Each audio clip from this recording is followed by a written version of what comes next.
Hi all, അടുത്തതായി പറയാൻ പോകുന്നത് എക്കണോമിക് ഡെവലപ്മെൻറ്റിനെ കുറിച്ചിട്ടാണ്. പെരുമാൾ കാലഘട്ടത്തിലുള്ള എക്കണോമിക് ഡെവലപ്മെൻറ്റ്. എക്കണോമിക് ഡെവലപ്മെൻറ്റ് എന്ന് പറഞ്ഞാൽ എന്താണ്? എക്കണോമിക് എന്ന് പറഞ്ഞാൽ എന്താണ്? സാമ്പത്തികം. ഡെവലപ്മെൻറ്റ് എന്ന് പറഞ്ഞാൽ എന്താണ്? വളർച്ച. അപ്പോൾ പെരുമാൾ കാലഘട്ടത്തിൽ ഉണ്ടായിട്ടുള്ള സാമ്പത്തിക വികസനത്തെ കുറിച്ചിട്ടാണ് ഇനി നമ്മൾ പറയാൻ പോകുന്നത്. അപ്പോൾ നമുക്ക് അതിലേക്ക് കടക്കാം. പെരുമാൾ കാലഘട്ടത്തിൽ എങ്ങനെയായിരുന്നു സാമ്പത്തിക വളർച്ച എന്നൊക്കെ നോക്കാം. There was A strong economic foundation during reign of Perumals. അതെന്താ പറയുന്നത്? പെരുമാളുകളുടെ കാലഘട്ടത്തിൽ അവിടെ ഒരു ശക്തമായിട്ടുള്ള സാമ്പത്തിക അടിത്തറ നിലനിന്നിരുന്നു എന്നാണ് പറയുന്നത്. അതായത് പെരുമാളുകളുടെ കാലഘട്ടത്തിൽ അവിടെ ഒരു സ്ട്രോങ് എക്കണോമിക് ഫൗണ്ടേഷൻ എന്ന് പറഞ്ഞാൽ എന്താണ്? അടിത്തറ ഉണ്ടായിരുന്നു. Along with agriculture, trade also flourish during that period. അപ്പം ആ ഒരു പെരുമാളുകളുടെ കാലഘട്ടത്തിൽ അലോങ് വിത്ത് അഗ്രികൾച്ചർ, കൃഷിയോടൊപ്പം വ്യാപാരവും വളർന്നു. അഗ്രികൾച്ചറിനോടൊപ്പം ട്രേഡും വളർന്നു. ട്രേഡ് എന്ന് പറഞ്ഞാൽ എന്താ? വ്യാപാരവും വളർന്നു. The spice trade with foreign countries and the custom duties collected through ports resulted in economic changes in the Perumal kingdom. The spice trade with foreign countries. Foreign countries എന്ന് പറഞ്ഞാൽ എന്താ? വിദേശ രാജ്യങ്ങളുമായിട്ട് എന്ത് നടന്നു? മസാല വ്യാപാരം, തുറമുഖങ്ങളിലൂടെ മസാല വ്യാപാരം നടന്നു. അങ്ങനെ എന്ത് ചെയ്തു? തുറമുഖങ്ങളിലൂടെ ഈടാക്കിയ ചുങ്ക നികുതിയും പെരുമാൾ രാജ്യത്ത് സാമ്പത്തിക മാറ്റങ്ങൾ ഉണ്ടാക്കി എന്നാണ് പറയുന്നത്. അപ്പോൾ അതെന്താ പറഞ്ഞത്? ഈ പെരുമാൾ കാലഘട്ടത്ത് വിദേശ രാജ്യങ്ങളുമായിട്ട് എന്ത് നടന്നു? സ്പൈസസിൻ്റെ വ്യാപാരം നടന്നു. സ്പൈസസ് എന്ന് പറഞ്ഞാൽ എന്താ? മസാല വ്യാപാരം നടന്നു. അതുപോലെ തന്നെ ഈ വ്യാപാരം നടക്കുന്നതിൻ്റെ കൂടെ എന്തു നടത്തി? കസ്റ്റം ഡ്യൂട്ടീസ് കളക്ട് ചെയ്തു. കസ്റ്റം ഡ്യൂട്ടീസ് എന്ന് പറഞ്ഞാൽ ടാക്സസ് കളക്ട് ചെയ്തു. എങ്ങനെയാണ് കളക്ട് ചെയ്തത്? പോർട്ട് വഴി, തുറമുഖങ്ങളിലൂടെ എന്ത് ചെയ്തു? കസ്റ്റം ഡ്യൂട്ടീസ് എന്ന് പറഞ്ഞാൽ ടാക്സ് ഈടാക്കി. Resulted in economic changes in Perumal kingdom. അപ്പം ഈ കാര്യങ്ങളൊക്കെ, ഒന്ന് ടാക്സ് പിരിച്ചു, അതുപോലെ തന്നെ സ്പൈസസിൻ്റെ ട്രേഡ് നടക്കുന്നുണ്ട് വിദേശ രാജ്യങ്ങളുമായിട്ട്. അപ്പം ഇതൊക്കെ എന്തിലേക്ക് നയിച്ചു? പെരുമാൾ കിങ്ഡത്തിൽ എന്തിലേക്ക് നയിച്ചു? സാമ്പത്തിക മാറ്റത്തിലേക്ക് നയിച്ചു. The commercial activities of trading group like Anjuvannam, Manigramam, Valanjiyar and Nanadesikal which were prevalent throughout the south India. അതെന്താ പറഞ്ഞത്? അന്നത്തെ വലിയ വ്യാപാര സംഘടനകളായിരുന്നു ഏതൊക്കെ? അഞ്ചുവണ്ണം, മണിഗ്രാമം, വളഞ്ഞിയാറ്, നാനാദേശികൾ. ഇവരൊക്കെ അന്നത്തെ വ്യാപാര സംഘടനകളായിരുന്നു. അപ്പം ഈ വ്യാപാര സംഘടനകളുടെ വ്യാപാര പ്രവർത്തനങ്ങൾ എന്ത് ചെയ്തു? ഈ പ്രദേശത്തിൻ്റെ സാമ്പത്തിക വികസനത്തിന് സഹായമായി എന്നാണ് പറയുന്നത്. അപ്പോൾ അന്നത്തെ വലിയ വ്യാപാര സംഘടനകളായിരുന്നു ഏതൊക്കെ? അഞ്ചുവണ്ണം, മണിഗ്രാമം, വളഞ്ഞിയാറ്, നാനാദേശികൾ, ഇവയൊക്കെ. അപ്പം ഈ ഒരു വ്യാപാര സംഘടന അന്ന് ദക്ഷിണേന്ത്യയിലുടനീളം പ്രവർത്തിച്ചിരുന്നു. അപ്പം ഇവരുടെ ഈ ഒരു പ്രവർത്തനം ഈ ഒരു പെരുമാൾ പ്രദേശത്തിൻ്റെ സാമ്പത്തിക വികസനത്തിന് വളരെയധികം സഹായിച്ചു. അതാണ് ഇവിടെ പറയുന്നത്. അപ്പം നമുക്ക് ഇതെങ്ങനെ പറയാം? പെരുമാൾ ഭരണകാലത്ത് അവിടെ എന്തുണ്ടായിരുന്നു? ഒരു ശക്തമായിട്ടുള്ള സാമ്പത്തിക അടിത്തറ നിലനിന്നിരുന്നു. അപ്പം ഈ കാലത്ത് കൃഷിയോടൊപ്പം എന്തിൻ്റെ വ്യാപാരം നടന്നു? ഈ സാമ്പത്തിക അടിത്തറ എങ്ങനെയാണ് വന്നത്? അവർ കൃഷി ചെയ്യുന്നുണ്ട്, അതിൻ്റെ കൂടെ എന്തും വരുന്നുണ്ട്? വിദേശ രാജ്യങ്ങളുമായിട്ട് മസാല കച്ചവടം നടക്കുന്നുണ്ട്, മസാല വ്യാപാരം നടക്കുന്നുണ്ട്. അങ്ങനെ നടക്കുന്നതിൻ്റെ കൂടെ അവരെന്ത് ചുമത്തുന്നുണ്ട്? തുറമുഖങ്ങളിലൊക്കെ ടാക്സ് ചുമത്തുന്നുണ്ട്. അപ്പം ഇതൊക്കെ പെരുമാൾ കാലഘട്ടത്തിൽ അവരുടെ സാമ്പത്തിക വളർച്ചയ്ക്ക് വളരെയധികം ഉപകാരപ്പെട്ടു എന്നാണ് പറയുന്നത്. അതുപോലെ തന്നെ അന്നത്തെ വ്യാപാര സംഘടനകളായിട്ടുള്ള അഞ്ചുവണ്ണം, മണിഗ്രാമം, വളഞ്ഞിയാറ്, നാനാദേശികൾ തുടങ്ങിയ ഇവരുടെ പ്രവർത്തനങ്ങൾ ദക്ഷിണേന്ത്യയിലുടനീളം ഉണ്ടായിരുന്നു. അപ്പോൾ ഇവരുടെ ഈ പ്രവർത്തനങ്ങൾ കാരണം ഈ ഒരു പെരുമാൾ പ്രദേശത്തിൻ്റെ സാമ്പത്തിക വികസനം നടന്നു എന്നാണ് പറയുന്നത്. ഇനി അടുത്തത് പറയാൻ പോകുന്നത് കൾച്ചറൽ ലൈഫാണ്. കൾച്ചറൽ ലൈഫ് എന്ന് പറഞ്ഞാൽ എന്താ മീൻ ചെയ്യുന്നത്? സാംസ്കാരിക ജീവിതം. നമ്മൾ നേരത്തെ പറഞ്ഞത് സാമ്പത്തിക വികസനത്തിന് നമ്മൾ എന്ത് പറഞ്ഞു? എക്കണോമിക് ഡെവലപ്മെൻറ്റ് എന്ന് പറഞ്ഞു. ഇനി അടുത്തതായിട്ട് കൾച്ചറൽ ലൈഫാണ് പറയാൻ പോകുന്നത്. കൾച്ചറൽ ലൈഫ് എന്ന് പറഞ്ഞാൽ എന്താണ്? സാംസ്കാരിക ജീവിതം എങ്ങനെയെന്നാണ് പറയാൻ പോകുന്നത്. During the Perumal rule there were significant changes in the cultural sphere as well. അപ്പം പെരുമാൾ ഭരണകാലത്ത് സാംസ്കാരിക മേഖലയിലും ശ്രദ്ധേയമായിട്ടുള്ള മാറ്റങ്ങൾ ഉണ്ടായി എന്നാണ് പറയുന്നത്. അപ്പം പെരുമാൾ ഭരണകാലത്തും ഈ കൾച്ചറൽ ലൈഫിൽ നല്ല മാറ്റങ്ങൾ ഉണ്ടായി, നല്ല ശ്രദ്ധേയമായിട്ടുള്ള നല്ലൊരു മാറ്റം ഉണ്ടായി എന്നാണ് പറയുന്നത്. ഇനി നമ്മൾ പറയാൻ പോകുന്നത് അവരുടെ കൾച്ചറൽ ലൈഫിൽ എന്തൊക്കെ മാറ്റങ്ങളാണ് വന്നിട്ടുള്ളത് എന്നാണ്. Temples emerged as core of cultural life as they were center of agrarian villages. agrarian villages എന്ന് പറഞ്ഞാൽ എന്താ? കൃഷിയുമായി ബന്ധപ്പെട്ടിട്ടുള്ള വില്ലേജസിനെയാണ് നമ്മൾ അഗ്രേറിയൻ വില്ലേജസ് എന്ന് പറയുന്നത്. ഇന്ന് പെരുമാൾ ഭരണകാലഘട്ടത്തിൽ ക്ഷേത്രങ്ങൾ വെറും ആരാധനയ്ക്ക് മാത്രമല്ല, കലകൾ വളരാനും സമൂഹം ഒത്തുചേരാനും അതുപോലെ തന്നെ മറ്റ് വിദ്യാഭ്യാസവും ആചാരങ്ങളും നിലനിർത്താനൊക്കെ വേണ്ടിയിട്ടുള്ള പ്രധാന കേന്ദ്രങ്ങളായി പ്രവർത്തിച്ചു എന്നാണ് പറയുന്നത്. ഇനി അടുത്തത് എന്താണ്? The caste system emerged as people continued the same occupational traditionally from birth. എന്ന് പറഞ്ഞാൽ എന്താണ്? പണ്ട് കാലങ്ങളിൽ ആ ഒരു കാലഘട്ടത്തിൽ ആൾക്കാർ ജനിച്ചപ്പം അവരുടെ ആ ഒരു തൊഴിലുണ്ടാവുമല്ലോ, അവർ ജനിക്കുമ്പോൾ അവരുടെ പാരൻസ് എന്താണോ അപ്പോൾ അവർക്കുള്ള തൊഴിൽ തന്നെയാണ് അവരുടെ മക്കളും ഇങ്ങനെ കൈമാറി പോകുന്നത്. അപ്പം ആൾക്കാർ ജനിച്ചപ്പോൾ ഉള്ള തൊഴിൽ തന്നെ അവരിങ്ങനെ തുടർന്നു കൊണ്ടേ പോയി. അങ്ങനെ തുടർന്നു കൊണ്ടുപോയത് കാരണം അവിടെ തൊഴിലിനെ അടിസ്ഥാനമാക്കിയിട്ട് എന്ത് വന്നു? ജാതി വ്യവസ്ഥ വന്നു. അടുത്തത് എന്താ പറയുന്നത്? Architecture, sculpture, painting, instrumental music, dance and music flourished around the temple. അങ്ങനെ പറഞ്ഞാൽ എന്താണ്? ക്ഷേത്രങ്ങളെ ചുറ്റിപ്പറ്റിയിട്ട് എന്തൊക്കെയാ? ക്ഷേത്ര നിർമ്മാണം, അതുപോലെ തന്നെ ശില്പകല, അതുപോലെ തന്നെ ചിത്രകല, അതുപോലെ തന്നെ വാദ്യസംഗീതം, നൃത്തം, സംഗീതം, ഇതൊക്കെ വളർന്നു. ക്ഷേത്രങ്ങളെ ചുറ്റിപ്പറ്റിയിട്ട് വാസ്തുവിദ്യ, അതുപോലെ തന്നെ ശില്പകല, ചിത്രകല, വാദ്യസംഗീതം, നൃത്തം, സംഗീതം, ഇതൊക്കെ വളർന്നു എന്നാണ് പറയുന്നത്. ഇനി അടുത്തത് എന്താണ്? കൾച്ചറൽ ലൈഫിൽ വന്ന മാറ്റം. Ritualistic art like Kuthu and Kudiyattam also developed during this period.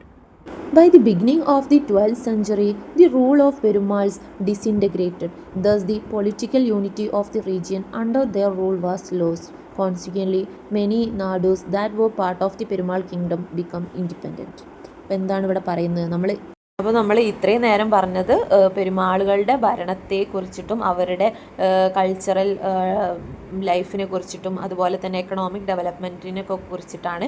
ഇനി നമ്മൾ പറയാൻ പോകുന്നത് പെരുമാളുകളുടെ കാലം അവസാനിക്കുന്നത് എങ്ങനെയെന്നാണ് പറയാൻ പോകുന്നത്.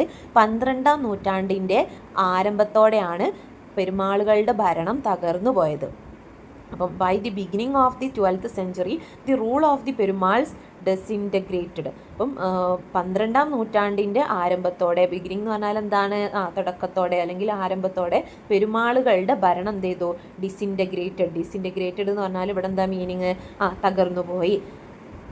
The political unity of the region under their rule was lost. അപ്പോൾ അങ്ങനെ ഭരണം തകർന്നതോടെ അവരുടെ ഭരണത്തിന് കീഴിലുണ്ടായിരുന്ന പ്രദേശങ്ങളിലെ രാഷ്ട്രീയ ഐക്യം എന്തായി? നഷ്ടപ്പെട്ടുപോയി. അവരുടെ ഭരണത്തിന് കീഴിലുണ്ടായിരുന്ന പ്രദേശങ്ങൾ തമ്മിൽ രാഷ്ട്രീയ ഐക്യം ഉണ്ടായിരുന്നു, ആ ഐക്യം എന്തായിപ്പോയി? നഷ്ടപ്പെട്ടുപോയി. Consequently, many nadus that were part of Perumal kingdom become independent. അങ്ങനെ എന്ത് ചെയ്തു?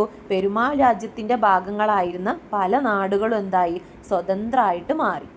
അപ്പോൾ നമ്മൾ പറഞ്ഞു 12ാം നൂറ്റാണ്ടിൻ്റെ ആദ്യത്തിൽ എന്തായി? പെരുമാളുകളുടെ ഭരണം നഷ്ടപ്പെട്ടു എന്ന് പറഞ്ഞു. അങ്ങനെ ഈ പെരുമാളുകളുടെ ഭരണം നഷ്ടപ്പെട്ടത് കാരണം പെരുമാളുകൾ കേരളം എന്നുള്ളത് ഒരൊറ്റ രാജ്യമായിട്ടായിരുന്നു കണ്ടത്. അങ്ങനെ ഈ കേരളം എന്നുള്ള ഒരൊറ്റ രാജ്യം വിഭജിച്ചിട്ട് ഓരോ ഭാഗങ്ങളായി മാറിയിട്ട് അവിടെ എന്തുണ്ടായി? നാടുകളുണ്ടായി. അങ്ങനെ നാടുകളുണ്ടായി. കേരളം എന്നുള്ള ഒരൊറ്റ രാജ്യം അങ്ങോട്ട് പെരുമാളുകളുടെ ഭരണകാലം നഷ്ടപ്പെട്ടത് കാരണം അതെന്തായിട്ട് മാറി? അവിടുത്തെ രാഷ്ട്രീയ ഐക്യം നഷ്ടപ്പെട്ടത് കാരണം എന്തായിട്ട് മാറി? പല നാടുകളായിട്ട് മാറി. ഈ നാടുകളെ ഭരിച്ചിരുന്നത് ആരാണ്? ഈ നാടുകളെ ഭരിച്ചിരുന്നത് നാടുവാഴികളാണ്. അങ്ങനെ ഈ നാടുകൾക്ക്, ഈ സ്വതന്ത്രമായിട്ടുള്ള ഓരോ നാടുകളെയാണ് നമ്മൾ എന്ത് പറയുന്നത്? നാടുവാഴി സ്വരൂപം എന്ന് പറയുന്നത്. അപ്പോൾ ഇനി നമ്മൾ അടുത്തത് പറയാൻ പോകുന്നത് നാടുവാഴി സ്വരൂപത്തെ കുറിച്ചിട്ടാണ്. അപ്പോൾ സ്വരൂപം എന്ന് പറഞ്ഞാൽ എന്താണ് മീനിങ്? സ്വരൂപം എന്ന് പറഞ്ഞാൽ സ്വന്തമായിട്ട് ഭരണാധികാരിയുള്ള പ്രദേശത്തെയാണ് നമ്മൾ സ്വരൂപം എന്ന് പറയുന്നത്. അതുപോലെ തന്നെ സ്വന്തമായിട്ട് നിയമങ്ങളും അതുപോലെ തന്നെ ഭരണരീതിയുള്ള പ്രദേശത്തെ നമ്മൾ സ്വരൂപം എന്ന് പറയും. അപ്പം സ്വന്തമായിട്ടൊരു ഭരണാധികാരിയും സ്വന്തമായിട്ടൊരു നിയമവും അതുപോലെ തന്നെ സ്വന്തമായിട്ടൊരു ഭരണരീതിയും ഉള്ള പ്രദേശത്തെയാണ് നമ്മൾ എന്ത് പറയുന്നത്? ഒരു സ്വരൂപം എന്ന് പറയുന്നത്. അപ്പം ഈ പെരുമാളുകളുടെ കാലശേഷം നാടുകൾ എന്തായിട്ട് മാറി? നാടുവാഴി സ്വരൂപങ്ങളായിട്ട് മാറി. നാടുവാഴി സ്വരൂപം എന്ന് പറഞ്ഞാൽ എന്താണ്? ആ ഒരു നാടിന് എന്തുണ്ട്? സ്വന്തമായിട്ട് എന്തൊക്കെ ഉണ്ട്? സ്വന്തമായിട്ടൊരു ഭരണാധികാരി ഉണ്ട്, സ്വന്തമായിട്ട് ഭരണമുണ്ട്, സ്വന്തമായിട്ട് നിയമങ്ങളുണ്ട്. അപ്പോൾ ഓരോ നാടുകളും നാടുവാഴി സ്വരൂപങ്ങളായിട്ട് മാറി. ഈ നാടുവാഴി സ്വരൂപങ്ങളെ ഭരിച്ചിരുന്നത് ആരാണ്? നാടുവാഴികളാണ്. അത് മനസ്സിലായില്ലേ? ഓക്കെ. അങ്ങനെ അവിടെ നാടുവാഴി സ്വരൂപങ്ങളുണ്ടായി. ആ സ്വരൂപങ്ങളെ ഭരിച്ചിരുന്നത് ആരാണ്? നാടുകളാണ്. അപ്പോൾ പെരുമാൾ ഭരണകാലം ഇല്ലാതായപ്പോൾ ഇനി ആര് ഭരിക്കും എന്നുള്ളൊരു ക്വസ്റ്റ്യൻ അവിടെ വന്നു. അങ്ങനെ വന്ന സമയത്ത് എന്ത് ചെയ്തു? ആ ഒരു മൊത്തം കേരളത്തെ ഭരിക്കാൻ ആരും ഇല്ലാതായ സമയത്ത് എന്ത് ചെയ്തു? ഓരോ പ്രദേശവും എന്ത് ചെയ്തു? ഓരോ ആൾക്കാർ ഏറ്റെടുത്തിട്ട് അവിടെ സ്വയം ഭരണം വന്നു. അങ്ങനെ ആ ഏറ്റെടുത്ത ആളുകളെയാണ് നമ്മൾ എന്ത് പറയുന്നത്? നാടുവാഴികൾ എന്ന് പറയുന്നത്. അപ്പോൾ ഈ ഏറ്റെടുത്ത ആൾക്കാരാണ് പിന്നെ അവിടുത്തെ ഭരണാധികാരികൾ, അവരാണ് നാടുവാഴികൾ. അപ്പം ആ ഒരു നാടിനെയാണ് നമ്മൾ എന്ത് പറയുന്നത്? നാടുവാഴി സ്വരൂപങ്ങൾ എന്ന് പറയുന്നത്. ആ ഒരു ചെറിയ പ്രദേശത്തെയാണ് നമ്മൾ എന്ത് പറയുന്നത്? നാടുവാഴി സ്വരൂപങ്ങൾ എന്ന് പറയുന്നത്. അപ്പോൾ കേരളം എന്നുള്ള ആ ഒരു വലിയ രാജ്യം വിഭജിച്ചിട്ട് ചെറിയ ചെറിയ എന്തായിട്ട് മാറി? പ്രദേശങ്ങളായിട്ട് മാറി. അതിനെയാണ് നമ്മൾ പിന്നെന്ത് പറയുന്നത്? നാടുവാഴി സ്വരൂപങ്ങൾ എന്ന് പറയുന്നത്. ഈ നാടുവാഴി സ്വരൂപങ്ങൾ ഉണ്ടായ കാലത്ത് നാടുവാഴികളാണ് ഭരിച്ചത്. അപ്പോൾ ഈ നാടുവാഴികൾ എന്ത് ചെയ്തു? ഏത് രീതിയിലാണ് ഭരണം നിയന്ത്രിച്ചത്? മരുമക്കത്തായം എന്നുള്ള രീതിയിലാണ് ഭരണം നിയന്ത്രിച്ചത്. ഈ കാലത്ത് കേരളത്തിൽ ഉണ്ടായിരുന്ന ഒരു പ്രത്യേക കുടുംബ രീതിയാണ് എന്ത്? മരുമക്കത്തായം. അപ്പം ഈ ഒരു പ്രത്യേക കുടുംബ രീതിയിലാണ് എന്തിനെ നിയന്ത്രിച്ചത്? അവിടെയുള്ള ഭരണത്തെ നിയന്ത്രിച്ചത്. ആ ഒരു പ്രത്യേക കുടുംബ രീതിയെയാണ് നമ്മൾ എന്ത് പറയുന്നത്? മരുമക്കത്തായം എന്ന് പറയുന്നത്. അപ്പം നിങ്ങൾക്ക് തോന്നും എന്താണ് മരുമക്കത്തായം? മരുമക്കത്തായം എന്ന് പറഞ്ഞാൽ എന്താണ്?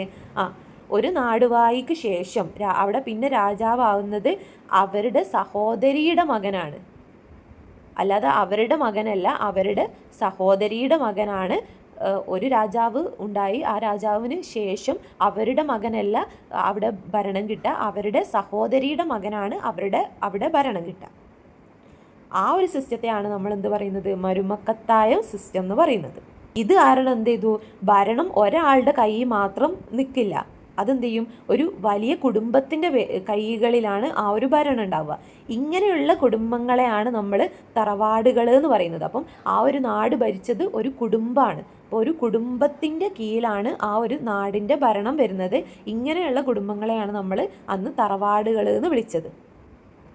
ഈ തറവാടുകളാണ് എന്തിനെ നിയന്ത്രിച്ചത്? സ്വരൂപങ്ങളെ നിയന്ത്രിച്ചത്. അതുകൊണ്ട് തന്നെ ഒരു സ്വരൂപം എന്ന് പറയുന്നത് ഒരു വ്യക്തിയുടെ രാജ്യമല്ല, ഒരു കുടുംബത്തിൻ്റെ രാജ്യമാണ്. മനസ്സിലായില്ലേ? അപ്പോൾ അന്ന് നാടുവാഴികളാണ് ഭരിച്ചിരുന്നത്. നാടുവാഴികൾ ഭരിച്ചിരുന്നത് എന്തിൻ്റെ അടിസ്ഥാനത്തിലാണ്? മരുമക്കത്തായം എന്ന് പറഞ്ഞിട്ടുള്ള ഒരു സിസ്റ്റത്തിൻ്റെ ബേസിലാണ്. മരുമക്കത്തായം എന്ന് പറഞ്ഞാൽ ഭരണം കിട്ടുന്നത് അച്ഛൻ്റെ പരമ്പര വഴിയല്ല, അമ്മയുടെ പരമ്പര വംശത്തിലൂടെയാണ് ഭരണം കിട്ടുന്നത്. അപ്പോൾ ഒരു നാടുവാഴിക്ക് ശേഷം രാജാവാകുന്നത് പലപ്പോഴും ആരാണ്? ഇപ്പോൾ ഉള്ള രാജാവിൻ്റെ മകനല്ല, അവരുടെ സഹോദരിയുടെ മകനാവും അവിടെ നെക്സ്റ്റ് രാജാവായിട്ട് വരുന്നത്. ഇത് കാരണം ഭരണം ആരുടെ കയ്യിലല്ല? ഒരു വ്യക്തിൻ്റെ കയ്യിലല്ല, ഒരു കുടുംബത്തിൻ്റെ കൈകളിലാണ്. ഇങ്ങനെയുള്ള കുടുംബത്തെയാണ് നമ്മൾ എന്ത് വിളിക്കുന്നത്? തറവാടുകൾ എന്ന് വിളിക്കുന്നത്. അപ്പം ഈ തറവാടുകളാണ് ഇവിടെയുള്ള നാടുവാഴി സ്വരൂപങ്ങളെയൊക്കെ നിയന്ത്രിച്ചിരുന്നത്. അതുകൊണ്ട് തന്നെ സ്വരൂപം എന്നത് ഒരു വ്യക്തിയുടെ രാജ്യമല്ല. നാടുവാഴി സ്വരൂപം എന്നുള്ളത് ഒരു വ്യക്തിയുടെ രാജ്യമല്ല. കാരണം എന്താണ്? അതൊരു കുടുംബമാണ് നിയന്ത്രിക്കുന്നത്. അതുകൊണ്ട് തന്നെ അതൊരു കുടുംബത്തിൻ്റെ രാജ്യം ആയിരുന്നു.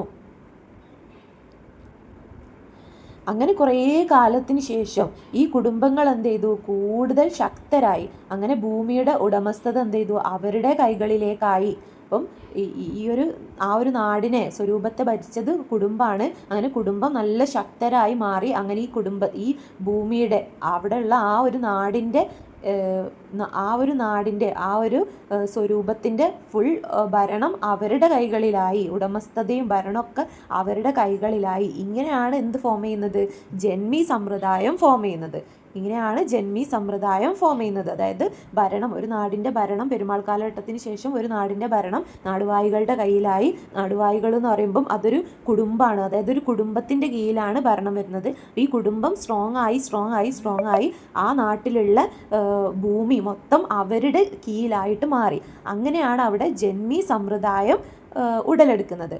അങ്ങനെ കർഷകർ ഭൂമിയിൽ എന്ത് ചെയ്യും? ജോലി ചെയ്തു. പക്ഷേ ഭൂമിയുടെ യഥാർത്ഥ ഉടമകൾ ആരാണ്? ജന്മിമാരായിട്ട് മാറി. കർഷകർ, അവിടെ കുറേ ആ നാട്ടിൽ താമസിക്കുന്ന കുറേ ആൾക്കാരുണ്ട്. അവരുടെ മെയിൻ ജോലി എന്താണ്? കൃഷിയാണ്. അവരെന്ത് ചെയ്യും? ആ നാട്ടിൽ അവരുടെ ഭൂമിയിൽ കൃഷി ചെയ്യും. പക്ഷെ അതിൻ്റെ ഉടമസ്ഥത ആർക്കാണ്? ഇവിടെ ഭരിക്കുന്ന ജന്മിമാർക്കായിട്ട് മാറി. അപ്പോൾ ഇനി നമുക്ക് എന്ത് നോക്കാം? പെരുമാളുകളുടെ ഭരണകാലത്തിന് ശേഷം കേരളത്തിൽ എന്തൊക്കെയാണ് സംഭവിച്ചതെന്ന് നോക്കാം. അപ്പോൾ മെയിനായിട്ട് 3 മാറ്റങ്ങൾ അവിടെ സംഭവിച്ചിട്ടുണ്ട്. ഒന്ന് എന്ത് ചെയ്തു? രാജ്യം പല ചെറിയ സ്വരൂപങ്ങളായിട്ട് പിരിഞ്ഞു. പിന്നെ അടുത്തത് മരുമക്കത്തായ സംയുക്ത കുടുംബങ്ങൾ ശക്തരായി. മരുമക്കത്തായ സംയുക്ത കുടുംബങ്ങൾ എന്തായി? ശക്തരായി. പിന്നെന്ത് സംഭവിച്ചു? ജന്മി സമ്പ്രദായം സമൂഹത്തെ നിയന്ത്രിച്ചു. ഇതാണ് നമ്മുടെ 12ാം നൂറ്റാണ്ടിന് ശേഷമുള്ള കേരളത്തിൻ്റെ കഥ എന്ന് പറയുന്നത്.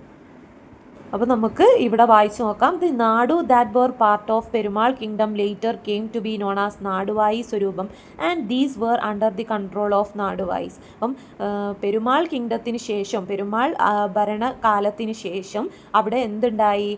നാടുകൾ ഉണ്ടായി. ഈ നാടുകളെയാണ് നമ്മൾ നാടുവായി സ്വരൂപം എന്ന് പറയുന്നത്. ഈ നാടുവായി സ്വരൂപത്തെ കൺട്രോൾ ചെയ്തത് നാടുവായികളാണ്. ഇനി അടുത്തത്, Swaroopams were self governing region that existed based on the Marumakkathayam system. അപ്പം സ്വരൂപം എന്ന് പറഞ്ഞാൽ സ്വയം ഭരണ പ്രദേശങ്ങളാണ്. അത് എന്തിൻ്റെ ബേസിലാണ് പോയത്? മരുമക്കത്തായം സിസ്റ്റത്തിൻ്റെ ബേസിലാണ് ഈ സ്വരൂപങ്ങൾ ഭരിച്ചിരുന്നത്. Joint families based on the Marumakkathayam system control the Swaroopams. അപ്പം മരുമക്കത്തായം സിസ്റ്റത്തിലുള്ള കൂട്ടുകുടുംബങ്ങളാണ് എന്ത് കൺട്രോൾ ചെയ്തത്? സ്വരൂപത്തെ കൺട്രോൾ ചെയ്തത്. അടുത്തത്, ദി ഇമ്പോർട്ടൻറ്റ് നാടുവായി സ്വരൂപംസ് ഇൻക്ലൂഡ് കൊളുത്തുനാട്. അപ്പം കുറച്ച് പ്രധാനപ്പെട്ട നാടുവായി സ്വരൂപങ്ങളുടെ പേരാണ് ഇനി തന്നത്. ആദ്യത്തേതാണ് കൊളത്തുനാട്. കൊളത്തുനാട് എന്ന് പറഞ്ഞാൽ കണ്ണൂരുള്ള നാടുവായി സ്വരൂപമാണ്. അടുത്തതാണ് നെടിയിരുപ്പ്. നെടിയിരുപ്പ് എന്ന് പറഞ്ഞാൽ കോഴിക്കോടുള്ള നാടുവായി സ്വരൂപമാണ്. അടുത്തത് കൊച്ചിയിലുള്ളതാണ് പെരുമ്പടപ്പ്. അടുത്തത് വേനാടുള്ളതാണ് തൃപ്പപ്പൂർ. ഏതാണ്? തൃപ്പപ്പൂർ. അടുത്തത്, with the expansion of Naduvazhi rule the Janmi system become wide spread. അങ്ങനെ ഈ നാടുവായി റൂള് ഇങ്ങനെ സ്ട്രോങ് ആയ സമയത്ത് അവിടെ എന്ത് ഫോം ചെയ്തു? ജന്മി സിസ്റ്റം വന്നു എന്നാണ് പറയുന്നത്. The Janmi system was the system that control the socio economic and political spheres in medieval Kerala. അപ്പോൾ കേരളത്തിൽ ഉള്ള സോഷ്യോ എക്കണോമിക് ആൻഡ് പൊളിറ്റിക്കൽ സ്ഫിയേഴ്സിനെ കൺട്രോൾ ചെയ്ത സിസ്റ്റമാണ് ഇത് ജന്മി system. The rise of Naduvazhi Swaroopams was the result of expansion of Janmi system. ജന്മി സമ്പ്രദായം വ്യാപകമായതിൻ്റെ ഫലമായിട്ടാണ് നാടുവായി സ്വരൂപങ്ങൾ രൂപപ്പെട്ടത്. അപ്പോൾ ഭൂമിയുടെ ഉടമസ്ഥതയും അധികാരവും ഒക്കെ ജന്മിമാരുടെ കൈകളിൽ ആയിരുന്നു. അവർ ഭരണം നടത്താൻ തുടങ്ങി. ഈ ജന്മി കുടുംബങ്ങൾ നിയന്ത്രിച്ച സ്വയം ഭരണം പ്രദേശങ്ങളാണ് നമ്മൾ പിന്നീട് എന്തായിട്ട് അറിയപ്പെടുന്നത്? നാടുവായി സ്വരൂപങ്ങളായിട്ട് മാറിയത്. ഇനി മക്കത്തായം and മരുമക്കത്തായം. Makkathayam and Marumakkatayam were the inherited system prevalent in Asian Kerala. Makkathayam is the system of inheritance from father to children, whereas Marumakkatayam was a system by which right of inheritance was passed to son of the sisters in the family. അപ്പം മക്കത്തായും മരുമക്കത്തായും എന്താണെന്നാണ് ഇവിടെ പറയുന്നത്. മക്കത്തായം എന്ന് പറഞ്ഞാൽ എന്താണ്? അച്ഛനിൽ നിന്ന് മക്കളിലേക്കാണ് സ്വത്തും അധികാരവും പോകുന്നത് എന്നുണ്ടെങ്കിൽ ആ ഒരു വ്യവസ്ഥയാണ് നമ്മൾ മക്കത്തായം എന്ന് പറയുന്നത്. മരുമക്കത്തായം എന്ന് പറഞ്ഞാൽ ഇതിൽ ഒരാളുടെ സ്വത്തും അധികാരവും അവരുടെ മകനല്ല വരിക, അവരുടെ സ്വന്തം മകനല്ല വരിക, മറിച്ച് അവരുടെ സഹോദരിയുടെ മകനാണ് അത് കൈവശം വെക്കാനുള്ള അവകാശമുള്ളത്. അതിനെയാണ് നമ്മൾ എന്ത് പറയുന്നത്? മരുമക്കത്തായം എന്ന് പറയുന്നത്. അടുത്തത് പറയാണ്, observe the map and list the major Naduvazhi Swaroopams that existed in Kerala. അപ്പം ഇത് നോക്കിയിട്ട് കേരളത്തിൽ നിലനിന്നിരുന്ന നാടുവായി സ്വരൂപംസ് ഏതൊക്കെയെന്ന് പറയാനാണ് പറയുന്നത്. ഏതൊക്കെയാണ്? കൊളുത്തുനാട്, നെടിയിരുപ്പ്, പെരുമ്പടപ്പ്, തൃപ്പപ്പൂര്. ഏതൊക്കെയാ? കൊളുത്തുനാട്, നെടിയിരുപ്പ്, പെരുമ്പടപ്പ്, തൃപ്പപ്പൂരൊക്കെയാണ് മെയിനായിട്ടുള്ള നാടുവായി സ്വരൂപംസ്. കേരളത്തിൽ നിലനിന്നിരുന്ന മെയിനായിട്ടുള്ള നാടുവായി സ്വരൂപംസ്. ഈ ഒരു ഫിഗറിൽ കാണിക്കുന്നത് മിഡീവൽ കേരളയിൽ ഉണ്ടായിരുന്ന നാടുകൾ ഏതൊക്കെയാണെന്നാണ് കാണിക്കുന്നത്. ഏതൊക്കെയാണ്? കൊളുത്തുനാട്, ഏഴിമല, പണ്ടലയാനിക്കൊള്ളം, അതുപോലെ തന്നെ പുറക്കീയനാട്, തുമ്പരൈനാട്, എറലനാട്, വള്ളുവനാട്, രാമവലനാട്, നെടുങ്കലൈനാട്, നെടുംപുറൈനാട്, കൊടുങ്ങല്ലൂര്, കീമലൈനാട്, കളക്കരിയനാട്, വേമ്പലനാട്, നാന്തുയൈനാട്, മുഞ്ഞുനാട്, വേനാട് ഒക്കെയാണ് മിഡീവൽ കേരളത്തിൽ ഉണ്ടായിരുന്ന നാടുകൾ. അടുത്തത്, let's get familiarise more about major Naduvazhi Swaroopams. അപ്പം പ്രധാനപ്പെട്ട നാടുവായി സ്വരൂപത്തെ കുറിച്ചിട്ട് നമുക്ക് കൂടുതൽ അറിയാം എന്നാണ് പറയുന്നത്.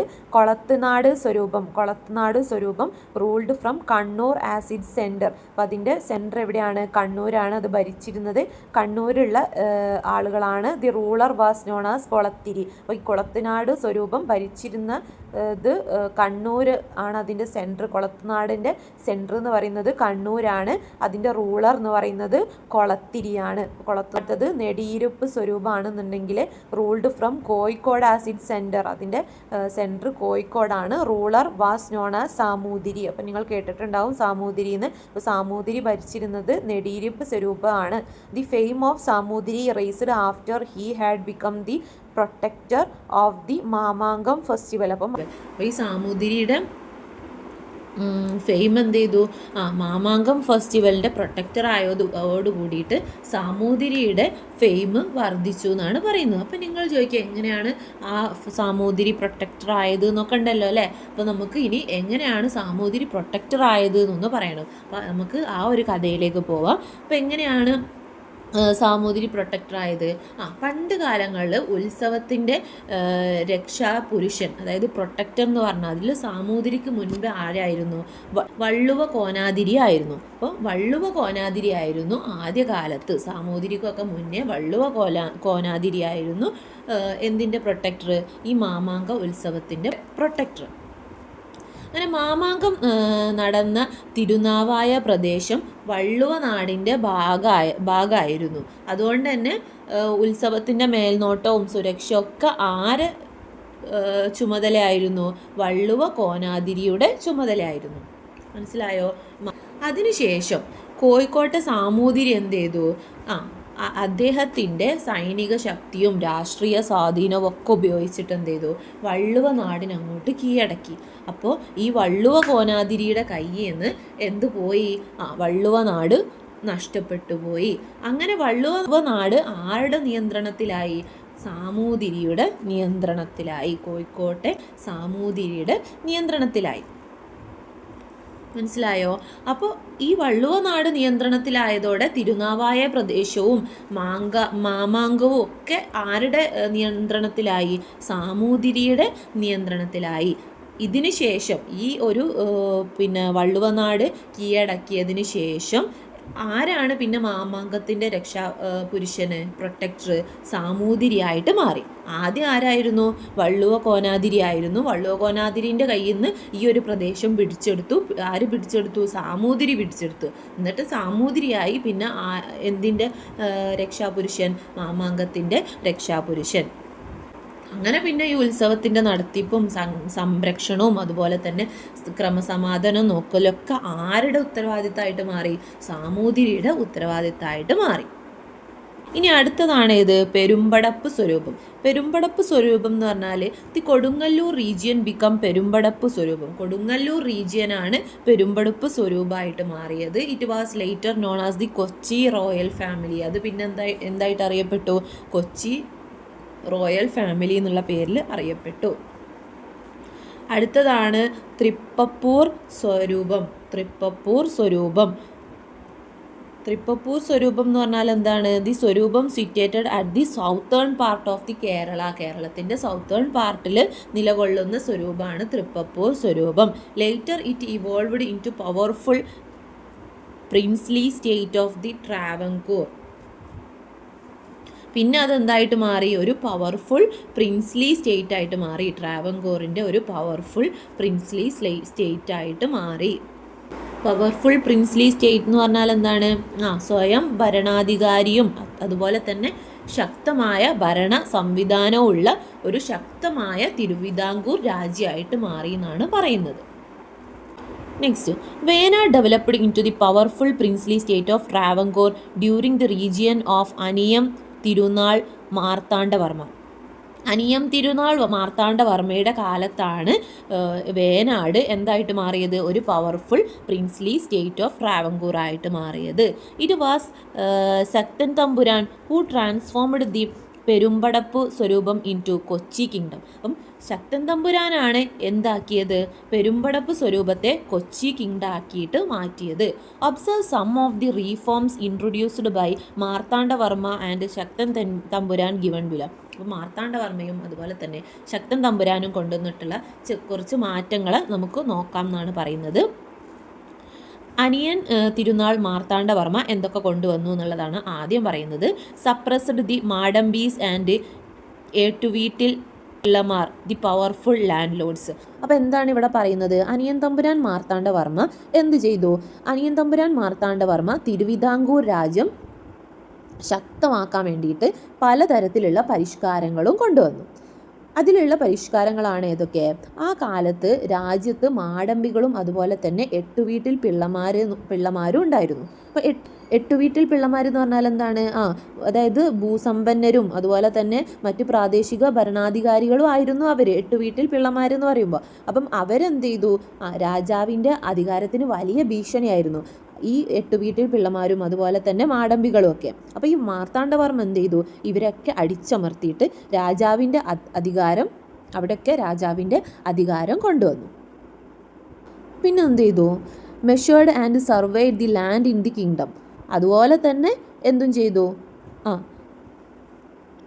രാജ്യം എന്ത് ചെയ്തു? ശരിയായി നിയന്ത്രിക്കാൻ വേണ്ടിയിട്ട്, നമ്മുടെ രാജ്യം ശരിയായിട്ട് നിയന്ത്രിക്കാൻ വേണ്ടിയിട്ട് എന്ത് ചെയ്തു? ഭൂമി അളന്നു അതുപോലെ തന്നെ സർവേ നടത്തുകയും ചെയ്തു. പിന്നെന്ത് ചെയ്തു? പെർഫോംഡ് തൃപ്പടിദാനം. അതുപോലെ തന്നെ തൃപ്പടിദാനം നടത്തി. തൃപ്പടിദാനം എന്ന് പറഞ്ഞാൽ എന്താണ്? പടിദാനം എന്ന് പറഞ്ഞാൽ അദ്ദേഹത്തിൻ്റെ അധികാരത്തിൻ്റെ പ്രതീകമായിട്ടുള്ളൊരു വാളുണ്ട്. ആ വാൾ എന്ത് ചെയ്തു? ശ്രീ പത്മനാഭസ്വാമിക്ക് സമർപ്പിച്ചു. ശ്രീ പത്മനാഭസ്വാമിക്ക് സമർപ്പിച്ചിട്ട് അദ്ദേഹം ദൈവത്തിൻ്റെ ദാസനാണെന്ന് പ്രഖ്യാപിച്ചു. ഇതിനെയാണ് നമ്മൾ എന്ത് പറയുന്നത്? തൃപ്പടിദാനം എന്ന് പറയുന്നത്. ഇതിലൂടെ രാജാവിൻ്റെ അധികാരം എന്തായിട്ട് മാറി? ദൈവികമായതായിട്ട് മാറി. ഇതിലൂടെ രാജാവിൻ്റെ അധികാരം ദൈവികമായതായിട്ട് മാറി. അതുപോലെ തന്നെ ജന്മിമാരുടെ ഭീഷണി അദ്ദേഹത്തിന് ഈ തൃപ്പടിദാനത്തിലൂടെ കുറക്കാനും സാധിച്ചു. അടുത്തത് ശക്തൻ തമ്പുരാൻ എന്താ ചെയ്തത്? സപ്രസ്ഡ് ദി നാടുവായികളെ അടിച്ചമർത്തി. അതുപോലെ തന്നെ എസ്റ്റാബ്ലിഷ്ഡ് ട്രേഡ് സെൻറ്റേഴ്സ് കൊണ്ടുവന്നു. അതുപോലെ തന്നെ ഇനീഷ്യേറ്റഡ് ദി തൃശ്ശൂർ പൂരം തുടങ്ങി. അപ്പോൾ ശക്തൻ തമ്പുരാനാണ് തൃശ്ശൂർ പൂരം തുടങ്ങി വെച്ചത്. അടുത്തത് മാമാങ്കം എന്താ നോക്കാം. Mamankam was a festival celebrated once every 12 years on the banks of Bharathappuzha at Thirunavaya. അപ്പം മാമാങ്കം എന്ന് പറഞ്ഞാൽ എന്താണ്? തിരുനാവായയിലുള്ള ഭാരതപ്പുഴക്കടുത്ത് വെച്ചിട്ട് നടത്തുന്ന ഒരു ഫെസ്റ്റിവലാണേത്? മാമാങ്കം. അത് എല്ലാ 12 വർഷത്തിലുമാണ് നടക്കുന്നത്. The Zamorin later seized the protectorship of the Mamangam from the Valluva Konadiri, the ruler of Valluvanad. അപ്പം സാമൂതിരി എന്ത് ചെയ്തു, ആ ഒരു മാമാങ്കത്തിൻ്റെ പ്രൊട്ടക്ടർഷിപ്പ്, അതായത് രക്ഷാ പുരുഷ എന്നുള്ള ആ ഒരു പ്രൊട്ടക്ടർഷിപ്പ് ആരെയെന്ന് പിടിച്ചെടുത്തു, വള്ളുവ കോണാതിരിയുടെ കയ്യിൽ നിന്ന് പിടിച്ചെടുത്തു. ഇത് നമ്മൾ നേരത്തെ പറഞ്ഞതാണ്. വള്ളുവനാട് ഭരിക്കുന്ന ആളാണ് വള്ളുവ കോണാതിരി. അദ്ദേഹത്തിൻ്റെ കയ്യിൽ നിന്ന് എന്ത് പിടിച്ചെടുത്തു, വള്ളുവനാട് പിടിച്ചെടുത്തു. വള്ളുവനാട് പിടിച്ചെടുത്തത് കാരണം അവിടെ എന്തും അദ്ദേഹത്തിന് കിട്ടി, സാമൂതിരിക്ക് എന്തും കിട്ടി, ആ ഒരു മാമാങ്കത്തിൻ്റെ പ്രൊട്ടക്ടർഷിപ്പും കിട്ടി. അടുത്തതാണ് ഏത്, തൃപ്പടിദാനം. തൃപ്പടിദാനം എന്ന് പറഞ്ഞാൽ എന്താണ്, ജാനുവരി 3-ന് 1750 ജാനുവരി 3-ന് അനിയം തിരുനാൾ മാർത്താണ്ഡവർമ്മ എന്ത് ചെയ്തു, തൃപ്പടിദാനം നടത്തി, performed Thrippadidanam. He surrendered his sword, the symbol of his authority. അദ്ദേഹത്തിൻ്റെ അധികാരത്തിൻ്റെ സിംബലായിട്ടുള്ള വാള് അദ്ദേഹം എന്ത് ചെയ്തു, ആർക്ക് അർപ്പിച്ചു, ശ്രീ പത്മനാഭ സ്വാമികൾക്ക് അർപ്പിച്ചു. The family deity of Travancore and become a Padmanabha Dasa. അങ്ങനെ എന്തായിട്ട് മാറി, ആ ഒരു പത്മനാഭദാസനായിട്ട് മാറി. These is known as Thrippadidanam. ഇതിനെയാണ് എന്ത് പറയുന്നത്, തൃപ്പടിദാനം എന്ന് പറയുന്നത്. അപ്പോൾ എന്താണ് തൃപ്പടിദാനം, അനിയം തിരുനാൾ മാർത്താണ്ഡവർമ്മ അദ്ദേഹത്തിൻ്റെ വാള് ആരെ മുന്നിൽ അർപ്പിച്ചു, ശ്രീ പത്മനാഭയുടെ മുന്നിൽ അർപ്പിച്ച് അദ്ദേഹം എന്തായിട്ട് മാറി, ഒരു പത്മനാഭദാസിയായിട്ട് മാറി. ഇതിനെയാണ് തൃപ്പടിദാനം എന്ന് പറയുന്നത്. This was part of changes Marthandavarma brought about in the administration of Travancore to counter the excessive trade from the landlords. അടുത്തത്, Kerala once part of Asian Tamiyagam emerged as a distinct political region under the rule of Perumals. But the collapse of Perumal rule led to the disintegration of this political unity. The emergence of independent and autonomous Naduvayi Swarupam significantly altered the socio-economic and political structures of the medieval Kerala. Later, princely state that evolved from these Naduvayi Swarupam were unified to form the modern state of Kerala. അപ്പോൾ ഇതെന്താ പറയുന്നത്, ഇതിലെന്താ പറയുന്നത്, പഴയ കാലത്ത് കേരളം എന്ന് പറഞ്ഞാൽ തമയകം എന്ന വലിയൊരു പ്രദേശത്തിൻ്റെ ഭാഗമായിരുന്നു അല്ലേ. പിന്നെ പെരുമാൾ ഭരണകാലത്ത് കേരളം എന്തായി, സ്വതന്ത്രമായി. അതുപോലെ തന്നെ കേരളത്തിന് വ്യക്തമായ ഒരു രാഷ്ട്രീയ സംവിധാനം ഉള്ള ഒരു പ്രദേശമായിട്ട് മാറി. പക്ഷേ പെരുമാൾ ഭരണകൂടം തകർന്നു. പെരുമാൾ ഭരണകൂടം തകർന്നതോടെ ആ സംസ്ഥാനത്തിൻ്റെ എന്ത് നഷ്ടമായി, രാഷ്ട്രീയ ഐക്യം നഷ്ടപ്പെട്ടു.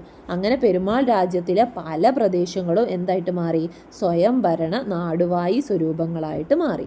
ഈ സ്വരൂപങ്ങളുടെ ഉയർച്ച എന്ത് ചെയ്തു, മധ്യകാലത്ത് കേരളത്തിലെ സാമ്പത്തികവും സാമൂഹികവും രാഷ്ട്രീയവുമായ ഘടനകളെ മാറ്റിമറിച്ചു.